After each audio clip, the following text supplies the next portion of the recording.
Olá, pessoal! Começando, não é, o nosso novo curso de audiência e prática trabalhista. E o novo livro está vindo aí, a terceira edição do Manual de Audiência e Prática Trabalhista, como eu já falei para vocês no bloco de apresentação. E como eu já falei no bloco de apresentação, a partir de agora, ó, aula, informações, viu? Se quiser saber um pouco mais da vida do professor, do objetivo do curso, das obras do professor, do site do professor, vai lá assistir o bloco de apresentação, tá bom? Porque a partir de agora, conforme prometido, ó, só aula. Primeira aula, vamos lá. Prepara aí a caneta, você que gosta de fazer algumas anotações. Se não, prepara o HD para memorizar as informações importantes que o professor vai passar. Muito bem, vamos começar o nosso curso pelo artigo 843 da CLT.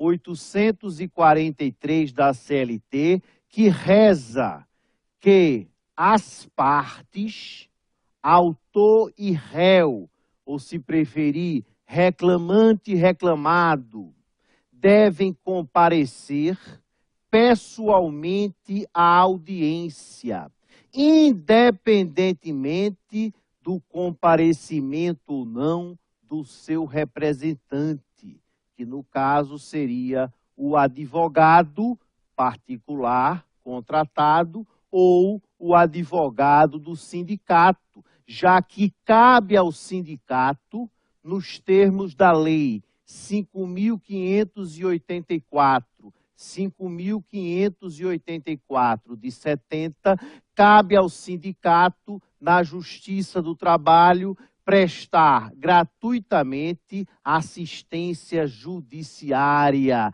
a todos os membros da categoria, filiados e não filiados. Nós não temos na Justiça do Trabalho, por enquanto, existe um projeto de lei neste sentido, mas nós não temos ainda a Defensoria Pública da União à disposição dos jurisdicionados trabalhistas. Muito bem. Quer dizer, professor, que é imprescindível a presença de reclamante e reclamado à audiência. Perfeito. Porque o artigo seguinte, o 844 da CLT, decreta que se o reclamante não comparecer à audiência, a reclamação será arquivada. Será arquivada. E esse arquivamento, tá? Esse arquivamento, a depender da situação, pode gerar o que nós chamamos de perempção trabalhista, ou, como alguns chamam, perempção temporária, que nós vamos estudar ainda hoje na primeira aula. E se o reclamado, a parte contrária, não comparecer, reclamante comparece, reclamado não comparece à audiência, o reclamado ausente à audiência, ele torna-se revel, revelia. Vamos estudar ainda hoje, se Deus assim permitir, revelia. E a revelia traz a reboque o seu principal efeito, que é a confissão ficta quanto à matéria de fato. O réu, ele se tornando revel, ele estará confessando que os fatos descritos pelo reclamante na petição inicial são verdadeiros. Essa confissão nós chamamos de confissão ficta ou confissão presumida. E é o principal efeito da revelia. Fechou? Artigo 843, muito importante, que exige a presença pessoal de autor e réu, ou se preferir, reclamante e reclamado. Muito bem. Dá um saltinho agora, pegar a água aqui, né? O professor é imprescindível, viu? Mas isso é uma gravação, e aí? Eu sou de carne e osso. Aqui não tem edição, não. O professor grava como se estivesse ao vivo e a cores na frente do aluno. E você, aluno, é a razão da nossa existência. Não é? Abençoada seja a água. Vamos dar um saltinho agora no parágrafo 2º do artigo 843 da CLT. Parágrafo 2º do artigo 843 da CLT, onde a CLT diz que o empregador, a empresa, poderá fazer-se substituir pelo gerente ou por qualquer outro preposto que tenha conhecimento dos fatos.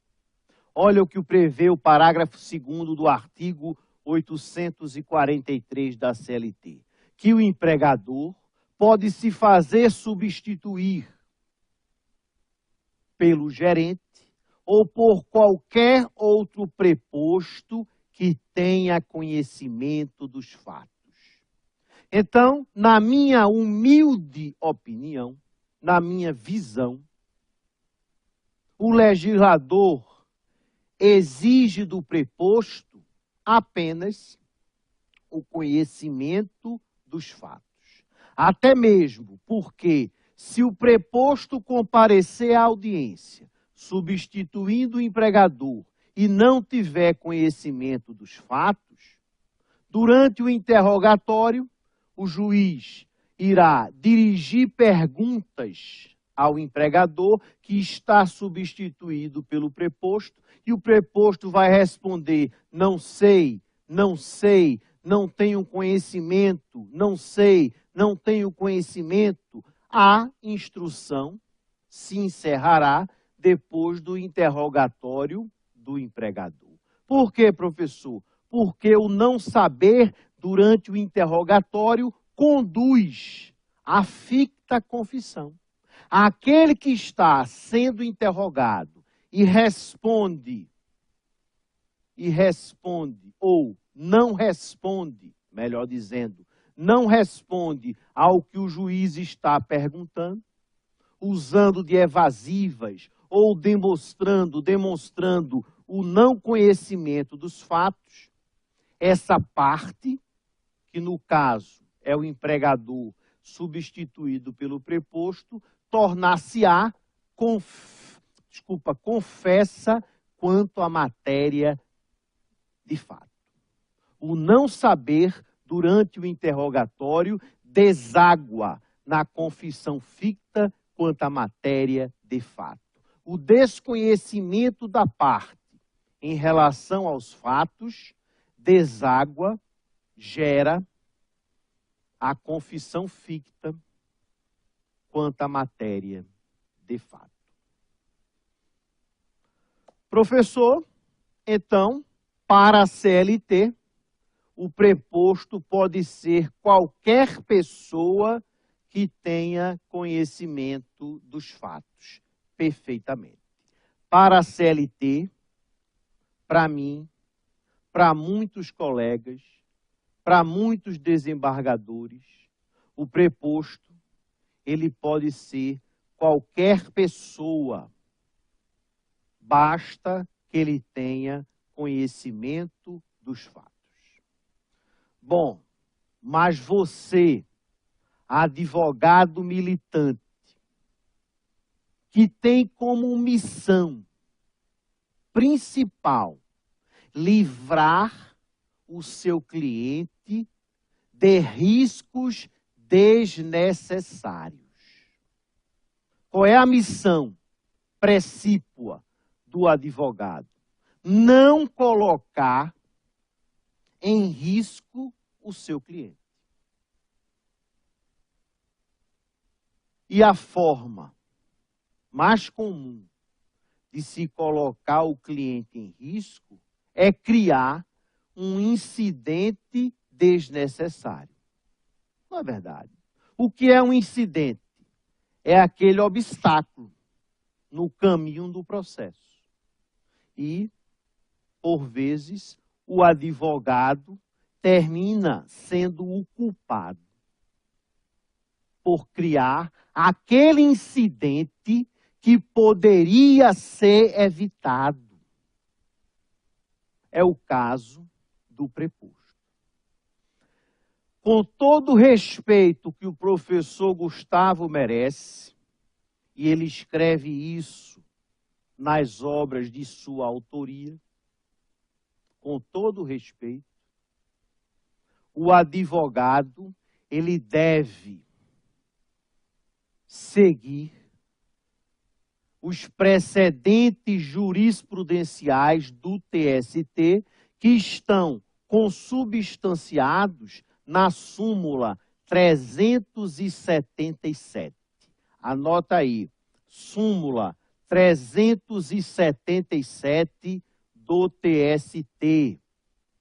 Nesta súmula, o TST diz o quê? Que o preposto tem que ser necessariamente empregado do empregador. Ele diz empregado do reclamado. É uma súmula já viciada, não é? Em detectar o empregador sempre como reclamado. Mas o empregador também pode ser reclamante em uma reclamação trabalhista. Também pode ser autor em ações como, por exemplo, a ação de consignação em pagamento, que nós chamamos consignante, aquele que ajuiza a ação, e consignatário, aquele que está no polo passivo da ação. A ação que nós vamos estudar juntamente com o inquérito judicial para apuração de falta grave, como eu falei no bloco de apresentação. Quer dizer, professor, que para o TST, um preposto não pode ser qualquer pessoa. Não, não pode. Para o TST, o preposto necessariamente tem que manter um vínculo empregatício, ter carteira assinada com aquele empregador que se encontra naquele processo. É preciso que exista vínculo empregatício entre o preposto e o empregador naquele processo. Salvo, aí nós temos duas exceções, salvo no caso do empregador doméstico e no caso de empregador que seja micro ou pequeno empresário. Se o empregador for um empregador doméstico ou um micro ou pequeno empresário, nesses dois casos prevalece a nossa interpretação. O preposto poderá ser qualquer pessoa que tenha conhecimento dos fatos. Presta atenção. Se o empregador, no processo que você estiver atuando, for um empregador doméstico ou um micro ou pequeno empresário, o preposto que vai comparecer à audiência poderá ser qualquer pessoa que tenha, claro, conhecimento dos fatos aduzidos na demanda.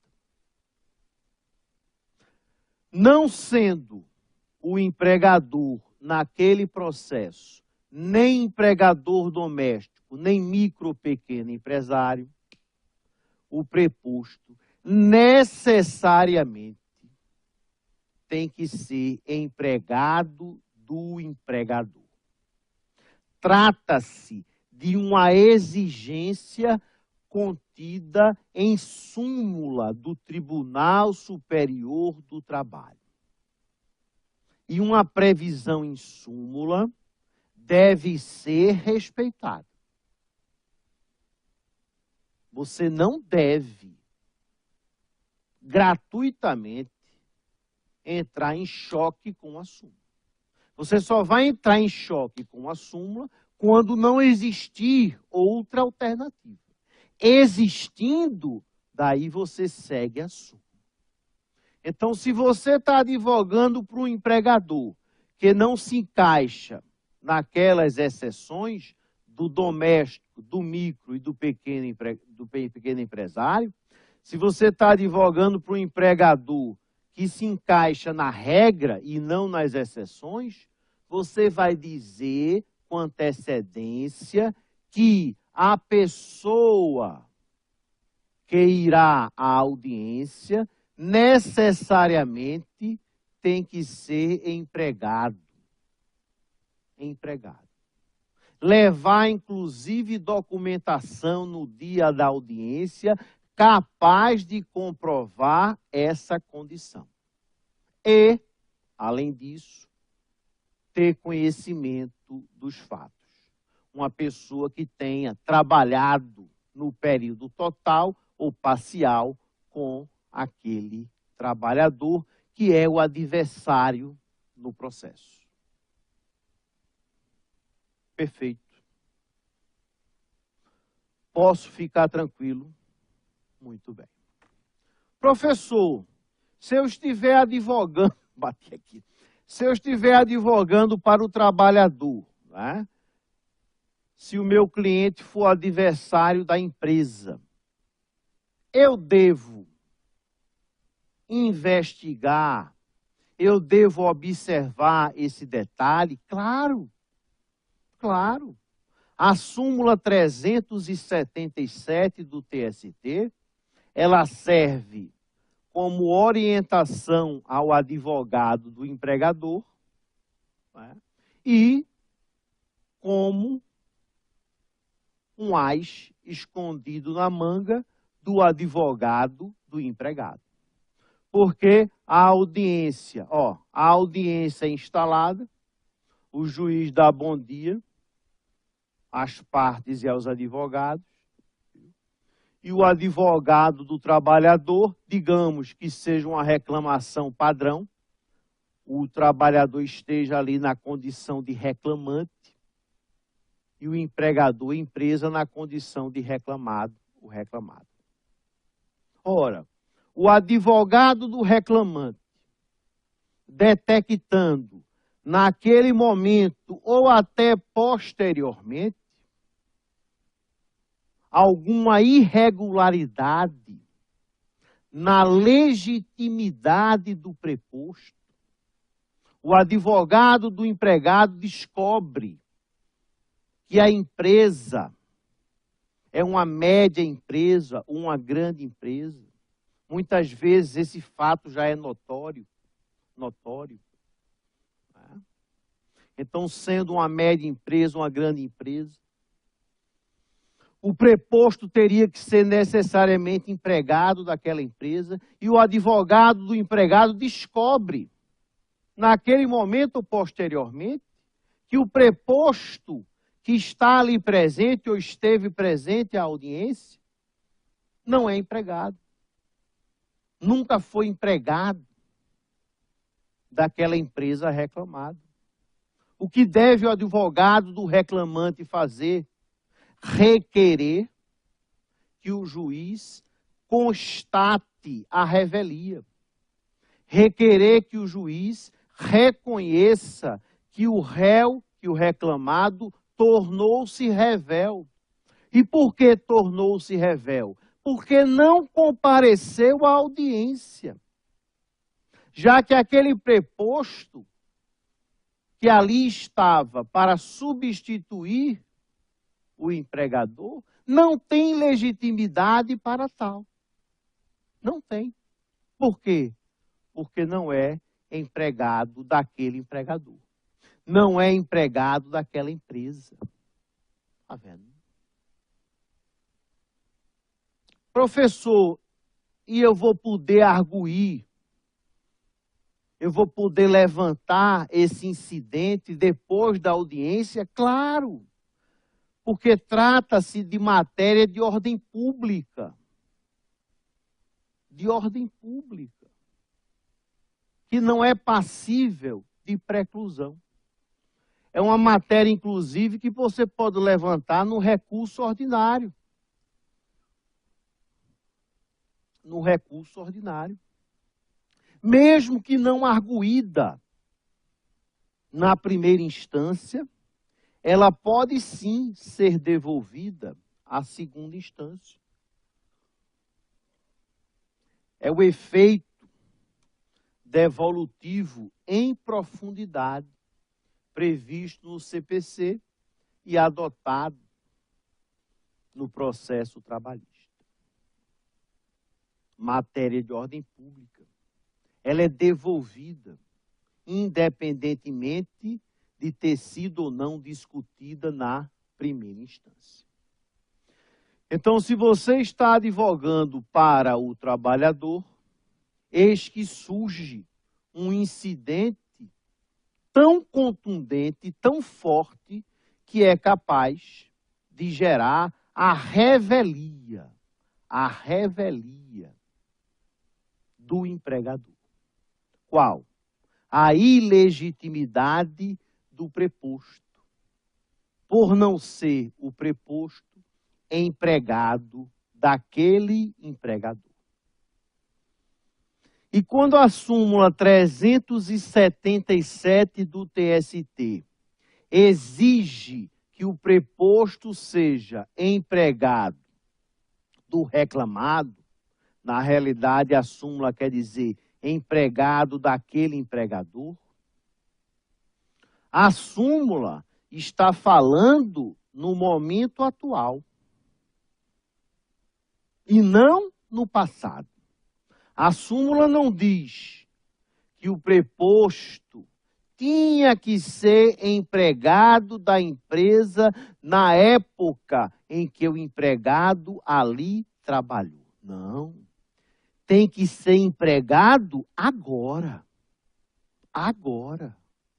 Se o preposto, ora presente à audiência, comprovar que foi empregado da empresa, mas hoje já não é, esse preposto, à luz da súmula 377 do TST, não tem qualquer legitimidade para substituir o empregador em audiência.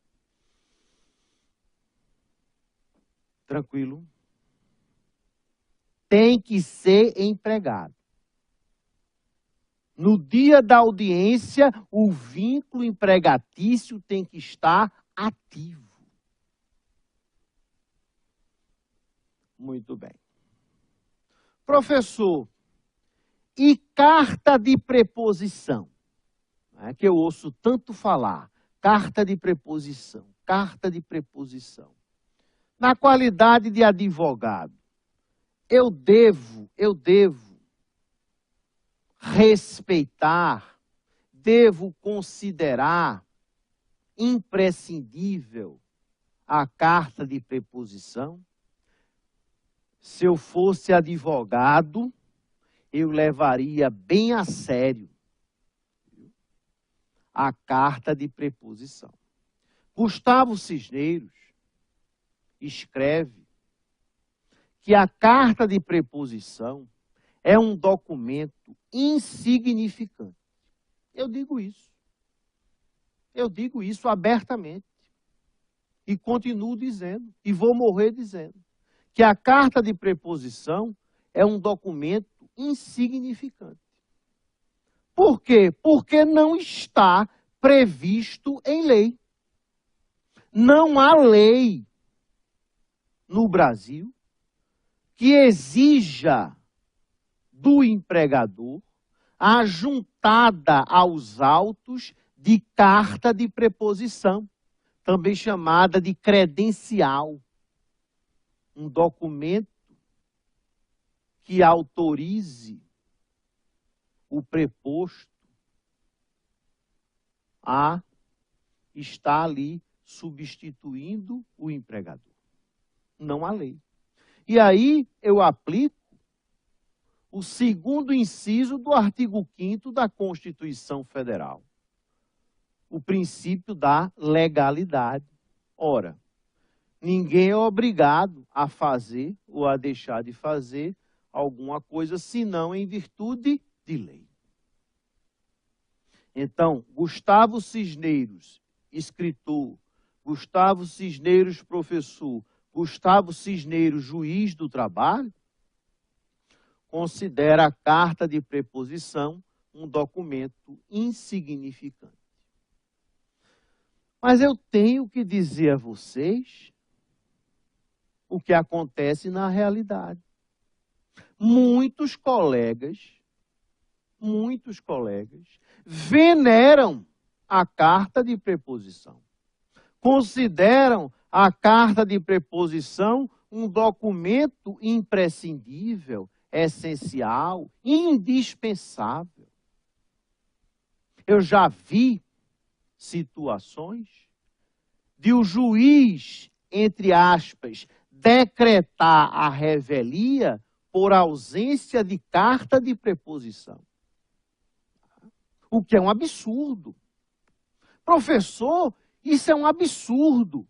O quê? O juiz decretou, não gosto dessa palavra, mas está lá, decretou a revelia do meu cliente porque o preposto que estava presente à audiência não apresentou carta de preposição. Nós não juntamos carta de preposição. E daí o juiz decretou a revelia e aplicou a pena de confissão ficta quanto à matéria de fato sobre o meu cliente. O senhor concorda com essa decisão? Não. Mas digo a você, querido amigo advogado, que está me perguntando, digo sinceramente, que esse incidente poderia ter sido evitado. Como? Se você fosse mais humilde, não é?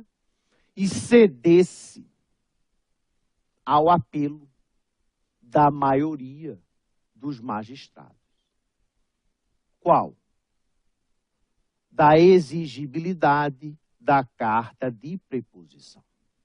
Eu vou explicar a vocês, na aula de hoje, por que eu considero a carta de preposição um documento insignificante.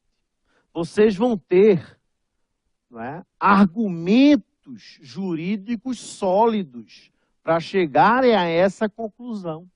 E vocês precisam disso.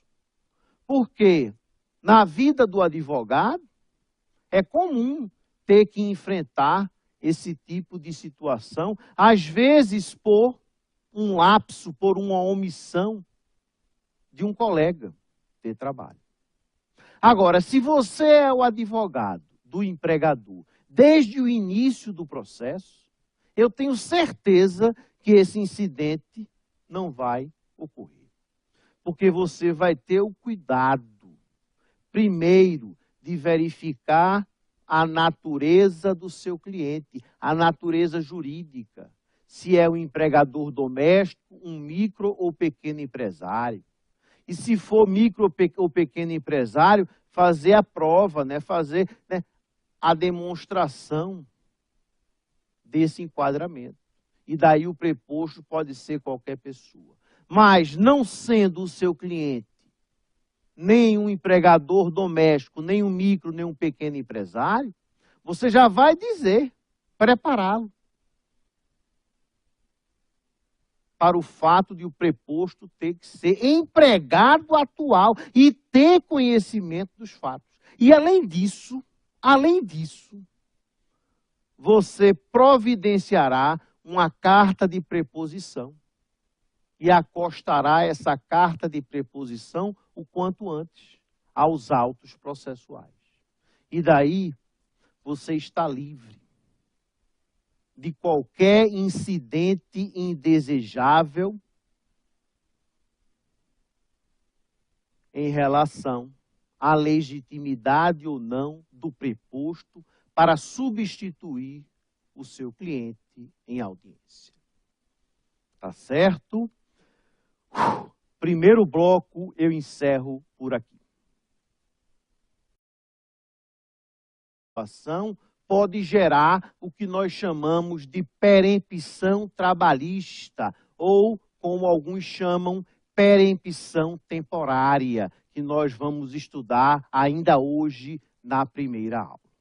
E se o reclamado, a parte contrária, não comparecer, reclamante comparece, reclamado não comparece à audiência, o reclamado ausente à audiência, ele torna-se revel, revelia. Vamos estudar ainda hoje, se Deus assim permitir, revelia.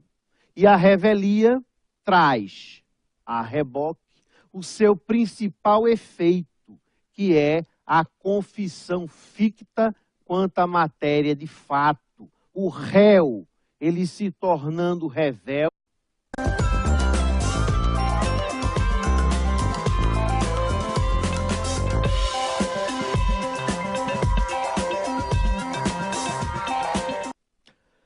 Olá, pessoal! Começando, não é, o nosso novo curso de audiência e prática trabalhista. E o novo livro está vindo aí, a terceira edição do Manual de Audiência e Prática Trabalhista, como eu já falei para vocês no bloco de apresentação. E como eu já falei no bloco de apresentação, a partir de agora, ó, aula. Informações, viu?